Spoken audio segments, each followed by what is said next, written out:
দেখ তোর মনে যা আছে না আজকে ওকে সব বলে দে। ভাই ও অ্যাকসেপ্ট করবে তো? একসাথে যদি না করা থাকতো ওকে থরি আসতো আজ এখানে।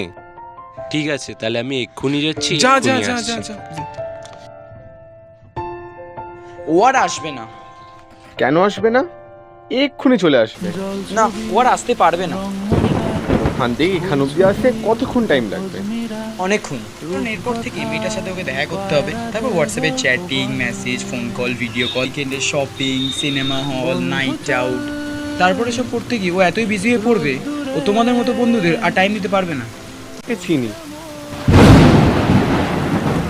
আমার ছোটরা বন্ধু, একদম কিচ্ছু করবে না। তার মানে তোমাদের বন্ধুত্ব পুরনো হয়ে গেছে।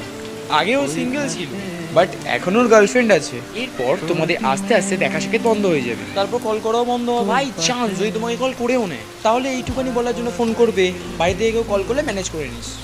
তারপর তোমাদের করা সমস্ত বিজনেস প্ল্যান, ট্রিপ প্ল্যান এক মুহূর্তে শেষ। ও আমার বন্ধু হয়, ও কোনোদিন কিছু করতে পারবে না। আমি ওকে চিনি। আমিও কখনো মনে করতাম ও আমার বন্ধু হয়। বন্ধু চল রোদ্দুরে, মন কেমন মাঠ জুড়ে, খেলবো আর ওই ঘাসে তোর টিমে